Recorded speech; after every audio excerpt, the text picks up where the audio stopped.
Yeah, we're having a bit of Labour breakfast and a bit of Labour tea maybe after the Tory lunch. And look, at the end of the day, if you want to win elections, then you've got to win votes from all over. But hello and welcome to Spectator TV. I'm James Heale and I'm delighted to be joined today by the Deputy Leader of Reform UK, Richard Tice. Richard, thank you for coming in today. Great to be with you. Lots to talk about. Lots to talk about. We haven't had you on one of our various productions for a while, but I wanted to first of all take something you were very involved in, which was the debate around British Steel. And there'll be some commentators out there saying, what's Reform up to on all this? Are they now a left-wing party? What's your kind of sense about the traditional left-right axis on this issue? Yeah, forget all these ridiculous labels. It's actually about common sense. And British Steel is a strategically important national asset. Why? Because it's got the last two blast furnaces making the strongest primary steel in the country, because this Labour government foolishly allowed Tata Steel to close the blast furnaces down at Port Talbot. And so this is absolutely vital. And Nigel and I, we said 6 years ago to the Tories, don't sell British Steel to the Chinese. They will basically bleed it dry and take the technology and then shut it. And sure enough, that was their plan. So we feel that we've played a significant role in saving British Steel, in protecting many thousands of jobs for families, and it's what should now happen, and I've got someone advising me so that we're working on our own independent plan, is I think that they should be investing in a sense, we should formally renationalise it. At the moment, they're sort of on a halfway house. Do that for £1 because Jingye have got huge liabilities. It's essentially bust. And then you invest in refurbishing, relining the two blast furnaces, make them good as new for the next 30 years.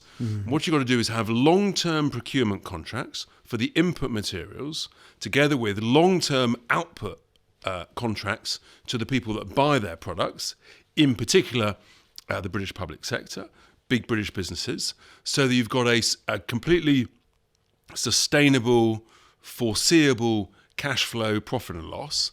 And then they should be saying to Liberty Steel, which is owned by Mr. Gupta, which is in serious financial difficulties. That's public information. Yeah. And they happen to own 2 electric arc furnaces down the road at Rotherham, sitting there idle, doing nothing for the last few years. So why anybody thought it was a good idea to build new electric arc furnaces at Scunthorpe and shut the blast furnaces, what you should do is actually bring those two entities together so you can have the best of both worlds. You can have your electric arc furnaces to use our scrap steel, recycle that, get those going, use these 2 blast furnaces and create a really powerful, strong, predictable British steel industry. We've just literally had this week the Strategic Defence Review, talking about building lots more military equipment and ships and the like. Well, let's use British steel for that. So you create a predictable path for that.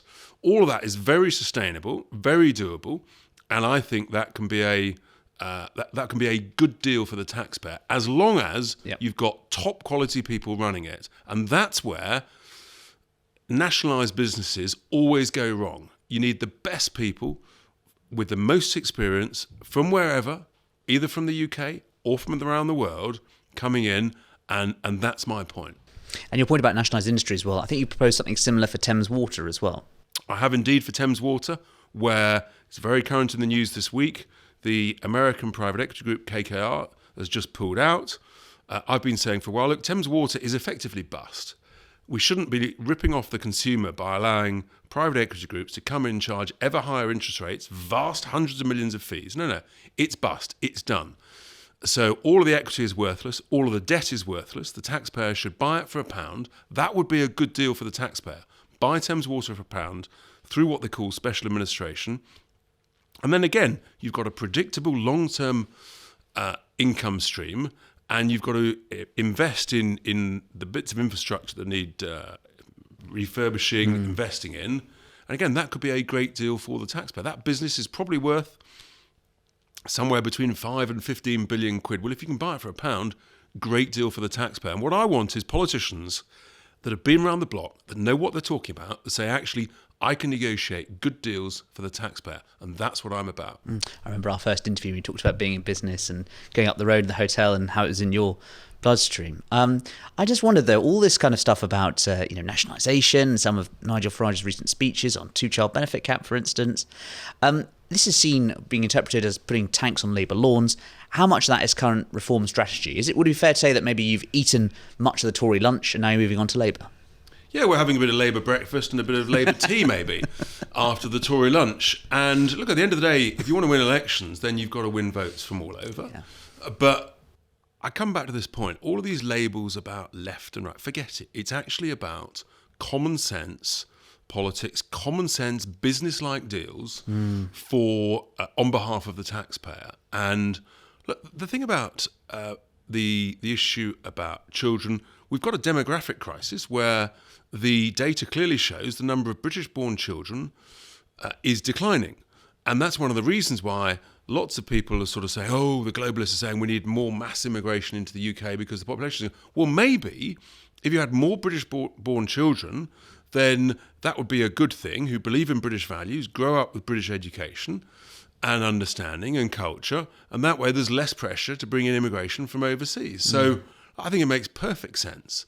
And, they are three key themes: family, community and country. And strong, successful working families create strong communities. And if you've got strong communities, you've got a strong country. And that's who we are and that's what we're about. I just don't care about the labels. We just want to do what we think is right for the country. I mean, you were very involved in 2019 in the Brexit Party's choice of candidates. People involved in that election say, still rave about the candidates that you were involved in drawing up. You had Claire Fox representing the left, you had Anne Widdecombe representing the traditional right, you had people from business like Lance Foreman, John Longworth, etc. yourself. I just wondered, perhaps, is that a good model for 2029 in terms of being able to draw people together from a sense of a common message? Yes, I think, look, life would be boring if you agreed on every single policy. Yeah. And of course, some people who support us for 80% of the stuff will say, a bit worried about this, not quite sure about that. To which my simple answer is, look, you're always going to slightly disagree on certain things, but it's about the general direction of travel. B, trust us. We've been around the block. We know what we're doing. We know what makes money. We know what loses money. And we think that, we've got to turn the finances of the country round. We're in the middle of starting to lift the lid on the bonnet of the councils that we're now controlling, and that's fascinating. We might come on to talk about that. But things have got to change rapidly, and I'm going to lean hard into the issue about finances and where the savings can be made. And to those commentators who say, oh, there's no savings to be had, you're legally obligated to do this, that and the other. Let me tell you, we are going to prove you so embarrassingly wrong. Frankly, when we do so, you're just going to have to apologise. Because now as we start to lift the lid on some of these councils, I tell you what, it's shocking. It's unbelievable, the degree of incompetence, of waste, of mismanagement, of abuse of taxpayers' cash. And we are going to do our damnedest to put a stop to it. Will we get everything right? No. Will we make mistakes? Yes. But what we will be with people is honest. And we've got to have a proper debate about some of this stuff. Massively so. And in terms of looking towards, the National Parliament, the next election, etc., one would presume that a number of those sort of councillors or council candidates, would be definitely in place for potentially selection in Westminster. You think of some of the ones that have been featured heavily in kind of reforms articles. Tom Allison in Essex is one such example. You've obviously got Lyndon, who's another county council leader. It would be fair to see these be people, potentially, if they do a good job, going forward to the national stage next time around. Exactly, because they've got a great opportunity with their councillors around them to basically turn these councils around financially. And as I say, we'll get lots right. We'll get some stuff wrong. We'll be honest and learn from the mistakes we made. But I think we will show great progress in a variety of areas, whether it's stopping daft 11-year contracts, unnecessary £20 million buildings that we've just put a stop on one. We don't need councils buying a fire-destroyed hotel in order to protect a few vested interests. That's not the job of councils. That's literally what's going on as we speak, and we're going to put a stop to all of it. It's a scandal. It's an outrage. I have to tell you, I'm pretty angry about some of the early stuff I'm hearing about. So, yeah, we are going for this big time. And obviously, yesterday was a big day for reform in Scotland. You had a defection from the Conservatives and a defection from Labour as well, in terms of 2 additional new councillors there. How much has Scotland changed? Because traditionally, for sort of both right-wing parties, but also Nigel Farage-led parties, that was less of a sort of fertile territory. What's been the shift in terms of Scotland currently?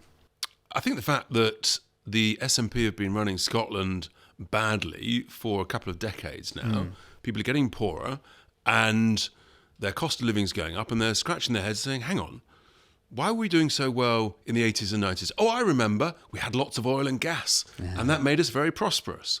And so we've got a simple slogan, seems to be working. Drill, Scotland, drill. And we were in Aberdeen yesterday, got a fantastic reception up there.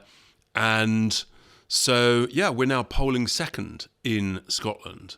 And there's a sort of coalition of the terrified between the SNP and Labour, who are sort of, I mean, they don't know what to do. Well, maybe just focus on making people's lives better. Run your health service properly. Stop wasting money, run your education service properly, use your energy treasure under your feet, the oil and gas, grant more licences. We're saying to the oil and gas industry, look, folks, get licences ready, get them all lined up. And, when we win the next general election, and that's our clear ambition, we want to be ready day 2 or 3 to be able to grant a whole load of licences for exploration. And yeah, we should talk about doing joint ventures.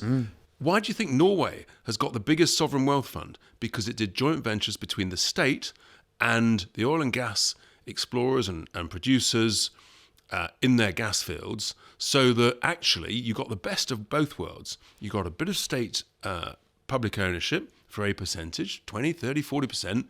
You had private equity money coming in, private capital, and you had private sector top quality management. And guess what? The state benefited aligned with that private money. I think that's a really interesting model. I'm pushing it hard on all these things because from everything I'm seeing at the moment is the taxpayer's been ripped off for too often and ends up as sort of the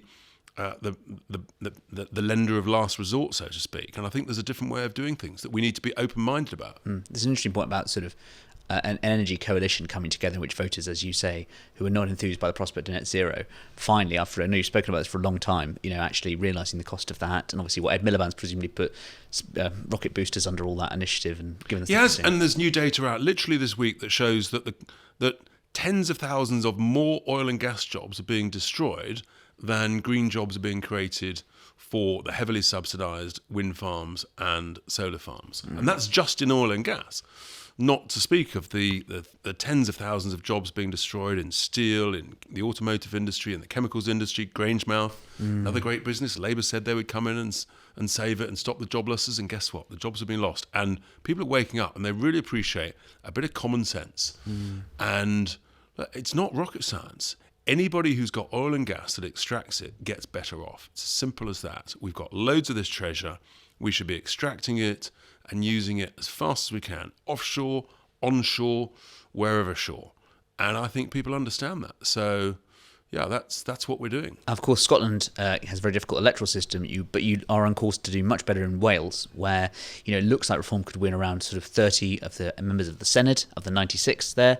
Just tell me about the strategy there. Obviously, Labour have been in power for something like a quarter of a century, of the longest-serving continual British government in the UK. But what are the kind of issues? We've talked about energy for Scotland. What will be the key things for reform there? Just stop wasting money, stop wasting time, stop doing daft, ludicrous projects like the whole place having to drive at 20 miles an hour, for example. All of these things. Again, it's just common sense. If you're out in the rural areas or in a road that clearly should be a 40 or 50, you don't need to be driving at 20. So that's just sort of that. The very energy in that, in getting from A to B a bit quicker, within the rules, within sensible safety limits, sure, 20 miles an hour might be sensible around schools and nurseries, for example, fine. But, look at the state of their health service. It's in a shocking state. Look at the waste of money all over the place. So, I think we could do, the strategy is to try and win Wales. Not easy, Yep.